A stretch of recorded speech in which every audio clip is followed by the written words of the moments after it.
Good evening. My name is Henry Cavill and I play Geralt of Rivia in Netflix's new series, The Witcher. I'm here to take you back to where we first met The Witcher, this book, The Last Wish. Let's begin, shall we? As usual, cats and children noticed him first. A striped tomcat sleeping on a sun-warmed stack of wood shuddered, raised his round head, pulled back his ears, hissed, and bolted off into the nettles.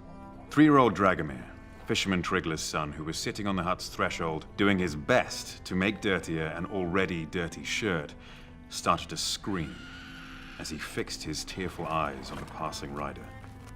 The Witcher rode slowly, without trying to overtake the hay cart obstructing the road. A laden donkey trotted behind him, stretching its neck and constantly pulling the cord tied to the Witcher's pommel tight. In addition to the usual bags, the long-eared animal was lugging a large shape, wrapped in a saddlecloth on its back. The gray-white flanks of the ass were covered with black streaks of dried blood. The stranger was not old, but his hair was almost entirely white. Beneath his coat, he wore a worn leather jerkin laced up at the neck and shoulders. As he took off his coat, those around him noticed that he carried a sword. Not something unusual in itself. Nearly every man in Wizim carried a weapon, but no one carried a sword strapped to his back as if it were a bow or a quiver. The stranger did not sit at the table with the few other guests. He remained standing at the counter, piercing the innkeeper with his gaze. He drew from the tankard. "We'll give you a hand," the pockmarked man hissed. He knocked the tankard from the stranger's hand and simultaneously grabbed him by the shoulder, dug his fingers into the leather strap which ran diagonally across the outrider's chest. One of the men behind him raised a fist to strike. The outsider curled up on the spot, throwing the pockmarked man off balance. The sword hissed in its sheath and glistened briefly in the dim light. The place seethed. There was a scream, and one of the few remaining customers tumbled towards the exit. A chair fell with a crash and earthenware smacked horribly against the floor.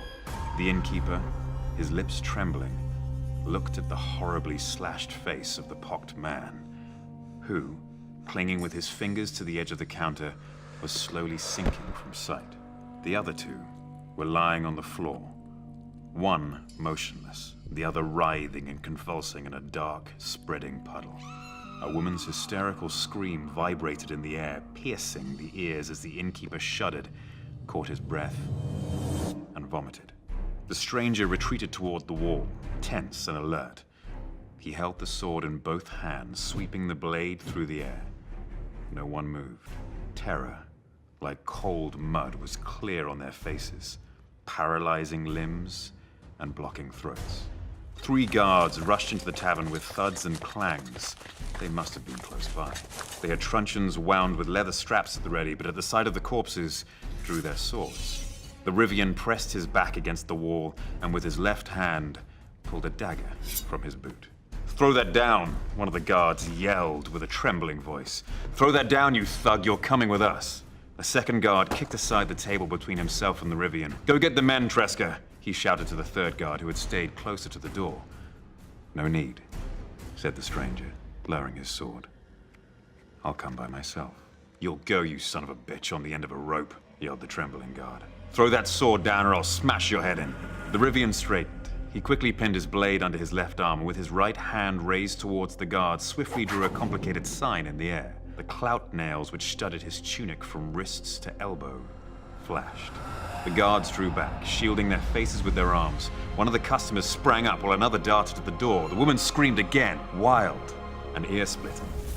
"I'll come by myself," repeated the stranger in his resounding, metallic voice. "And the 3 of you will go in front of me. Take me to the Castellan. I don't know the way." "Yes, sir," mumbled the guard, dropping his head. He made towards the exit, looking around tentatively. The other 2 guards followed him out backward, hastily. The stranger followed in their tracks, sheathing his sword and dagger.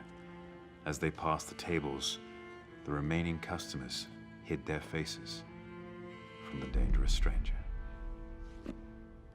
And there you have it. It's not easy being a Witcher. Trust me, I'd know. You'd think people would be a little more grateful when you save them from monsters. Thank you for joining me for this reading. But as you know, Geralt's adventure is just beginning.